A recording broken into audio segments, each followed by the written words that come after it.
নমস্কার। আজ কলকাতার একটি মঞ্চে মাননীয় শিক্ষামন্ত্রী ধর্মেন্দ্র প্রধান এসে বক্তব্য রেখেছিলেন। আমরা সকলেই আশা করেছিলাম তিনি টেট সংক্রান্ত যে সমস্যা সে বিষয়ে তিনি সমাধানের একটা যথাযথ পথ দেখাবেন এবং তার সম্পূর্ণ একটা বক্তব্য আমরা পাব। কিন্তু অদ্ভুতভাবে আমরা লক্ষ্য করলাম সেখানে এই টেট সম্পর্কে তিনি বেশি বাক্য ব্যয় করেননি।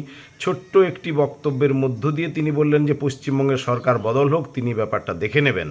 এই যে বক্তব্য এবং তার পরবর্তী ক্ষেত্রে তাকে প্রশ্ন করা হয়েছিল আলাদাভাবে, সেই মঞ্চে এক শিক্ষিকা যখন প্রশ্ন করলেন তার উত্তরেও তিনি কিন্তু এড়িয়ে গিয়ে বললেন যে ব্যাপারটা দেখে নেওয়া হবে। কিন্তু বাস্তবে তার এই যে কথা, এই বক্তব্য, এর মধ্য দিয়ে কোনো একটা সমাধানের যে তারা পদক্ষেপ নিতে চেয়েছে বা এর জন্য তারা ভাবছে গভীরভাবে বিষয়টাকে, সেরকম কিন্তু আমরা কোনো দেখতে পেলাম না। এই রকম একটা পরিস্থিতিতে যে কেন্দ্রীয় সরকার তাদের উদ্ভূত তাদেরই এই কৃতকর্মের ফলেই তো আজকে এই সংকট।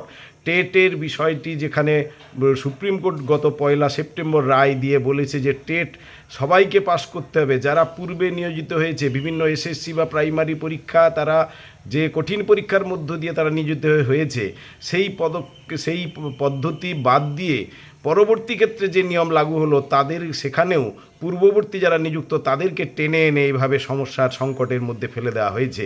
এর বিরুদ্ধে আমরা চেয়েছিলাম নিশ্চয়ই এই কেন্দ্রীয় সরকার একটা পদক্ষেপ গ্রহণ করবেন এবং তাদের স্পষ্ট বক্তব্য আমরা চাই। এ ব্যাপারে বহুবার আমরা চিঠি দিয়েছি তাদের কাছে, কি আজকে আমরা আশা করেছিলাম ধর্মেন্দ্র প্রধান তিনি কিন্তু স্পষ্ট বক্তব্য রেখে এ ব্যাপারে তাদের করণীয় কী ইত্যাদি সেগুলো তুলে ধরবেন। কিন্তু বাস্তবে কি তিনি ভোট রাজনীতিটা করে গেলেন। এখানে সরকার পরিবর্তনের সঙ্গে কি সম্পর্ক রয়েছে আমরা জানি না। পশ্চিমবঙ্গের সরকার বদল হলে এটা তো পশ্চিমবঙ্গের সমস্যা নয়, সর্বভারতীয় ক্ষেত্রে লক্ষ লক্ষ শিক্ষক আজকে সংকটে রয়েছেন এই চাকরি রক্ষার বিষয়কে নিয়ে। তাহলে তাকে সমাধান করতে গেলে সার্বিকভাবেই তাকে এই দায়িত্ব নিতে হবে। কিন্তু তা না করে পশ্চিমবঙ্গের সরকার বদল হলে তিনি নাকি ব্যাপারটা দেখে নেবেন। এই যে ভোট রাজনীতি, এই ভোট রাজনীতি তিনি করে গেলেন। বাস্তবিক অর্থে এই যে রাজনৈতিক নেতৃবৃন্দরা আজকে এই শিক্ষকদের বা যে কোনো শিক্ষার বিষয় নিয়ে সংকট যেগুলো দেখা দিচ্ছে সেগুলোকে কেন্দ্র করে সমস্ত কিছুকে ভোটের জায়গায় তারা নিয়ে যাচ্ছে।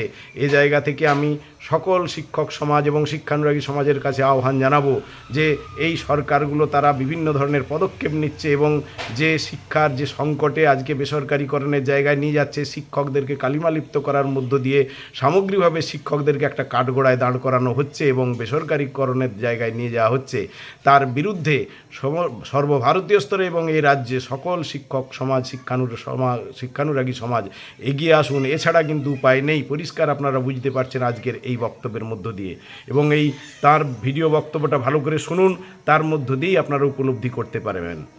নমস্কার, আমি কিঙ্কর অধিকারী, সাধারণ সম্পাদক শিক্ষা।